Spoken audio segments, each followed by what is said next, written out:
Donald Trump ने जब से अमेरिका की बागडोर संभाली है वो सभी के बीच चर्चा का विषय बने हुए हैं। ट्रंप एक ऐसा नाम है जो अमेरिकी राजनीति में हमेशा चर्चा में रहता है, कभी अपनी बयानबाजियों को लेकर तो कभी अपनी नीतियों को लेकर ट्रंप सुर्खियां बटोरते रहते हैं। ऐसे में एक बार फिर अमेरिका के राष्ट्रपति ट्रंप अपनी टैरिफ नीति को लागू कर चर्चा में बने हुए हैं। इससे पहले ट्रंप दुनिया को अपनी बादशाहत का लोहा मनवा चुके हैं, लेकिन जब से वो राष्ट्रपति बने हैं तभी से उन्होंने टैरिफ का डर सभी के मन में बिठा दिया है। इसी कड़ी में ब्राजील के बाद अब डोनाल्ड ट्रंप ने कनाडा पर अपना टैरिफ बम फोड़ा है। ट्रंप के टैरिफ ने कई देशों की नींद उड़ा दी है। अब ये सब सुनकर आपके मन में सवाल आ रहा होगा कि क्यों अचानक से राष्ट्रपति ट्रंप को कनाडा पर टैरिफ लगाना पड़ा। बातों को न घुमाते हुए आइए आपको पूरा मामला बताते हैं। दरअसल अमेरिका के राष्ट्रपति डोनाल्ड ट्रंप जब से अमेरिका के राष्ट्रपति बने हैं तभी से लेकर आज तक वो अपनी नीतियों को लेकर दुनिया में एक अलग छाप छोड़ रहे हैं। कभी ट्रंप ब्रिक्स देशों को टैरिफ की धमकी देते हैं तो कभी दूसरे देशों पर टैरिफ के लिए भड़कते हैं। ऐसे में ट्रंप ने ब्राजील पर टैरिफ लगाने के बाद कनाडा पर अब 35% टैरिफ लगाए है। ऐसे में सवाल उठता है कि अचानक से क्यों ट्रंप टैरिफ की रेलगाड़ी में चढ़ने लगे हैं। ब्राजील के बाद कनाडा पर ट्रंप का कहर।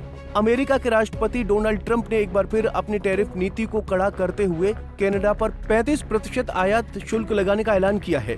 ये नया टैरिफ 1 अगस्त 2025 से लागू होगा और इसका असर उन सभी कनाडाई उत्पादों पर पड़ेगा जो अमेरिका में आयात किए जाएंगे। जानकारी के मुताबिक ट्रंप ने इस कदम को कनाडा के व्यापारिक विरोधों और अवरोधों के जवाब में उठाया है। इससे पहले उन्होंने ब्राजील पर 50% टैरिफ भी लगाया। बता दें कि ट्रंप ने एक आधिकारिक पत्र में कनाडा के खिलाफ अपनी नाराजगी जताते हुए कहा कि वो कनाडा के साथ व्यापार जारी रखना चाहते हैं, लेकिन नए नियमों के तहत उन्होंने विशेष रूप से फेंटानिल जैसे खतरनाक ड्रग्स की अमेरिका में सप्लाई और डेयरी सेक्टर में व्यापार असंतुलन का मुद्दा उठाया। ट्रंप के मुताबिक कनाडा अपने डेयरी उत्पादों पर अमेरिका से 400% तक टैक्स लगाता है, जबकि अमेरिकी उत्पादों को कनाडा में बेचना संभव है। उन्होंने इसे न केवल आर्थिक नुकसान बताया बल्कि राष्ट्रीय सुरक्षा के लिए भी गंभीर खतरा बताया।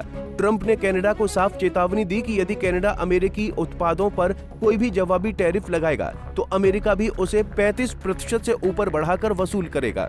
साथ ही उन्होंने ट्रांसशिपमेंट यानी कि माल को सीधे भेजने के बजाय किसी तीसरे देश के जरिए भेजने के जरिए टैरिफ बचाने की कोशिश को रोकने का भी ऐलान किया है।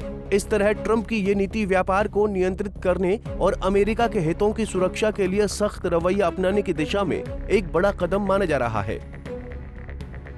अगर देखा जाए तो अमेरिका की टैरिफ नीति का असर अब धीरे धीरे वैश्विक तौर पर दिखाई देने लगा है। इसी का नतीजा ये रहा कि दुनिया भर में सोने की कीमतों में भारी वृद्धि हुई है। जानकारी के मुताबिक वैश्विक अर्थव्यवस्था में ये उछाल अस्थिरता के कारण हुआ है। बहरहाल अमेरिका के टैरिफ बम के बाद कई देशों में ट्रंप के प्रति नाराजगी दिखाई दे रही है। ट्रंप के टैरिफ वॉर के कारण कनाडा अमेरिका के बीच आपसी संबंधों में खटास आ सकती है। इसके अलावा ट्रंप ने ब्रिक्स देशों पर भी टैरिफ लगाने की बात कही है। ऐसे में कहीं ट्रंप का टैरिफ दाव उल्टा न पड़ जाए, क्योंकि ब्रिक्स में चीन, भारत और रूस प्रमुख रूप से शामिल हैं और अमेरिका की भी इन देशों में व्यापारिक भागीदारी है। खैर, ऐसे में अब ट्रंप के टैरिफ प्लान का विश्व पर क्या असर पड़ता है ये तो समय बताएगा, लेकिन इन सभी बात में एक बात तो तय है कि ट्रंप के टैरिफ से दुनिया के कई बड़े देशों को गहरा झटका लगा है। Bureau report, Punjab Kesari TV. हमसे जुड़े रहने के लिए हमारे YouTube चैनल को सब्सक्राइब करें और नई वीडियो की नोटिफिकेशन के लिए बेल आइकॉन को दबाएं।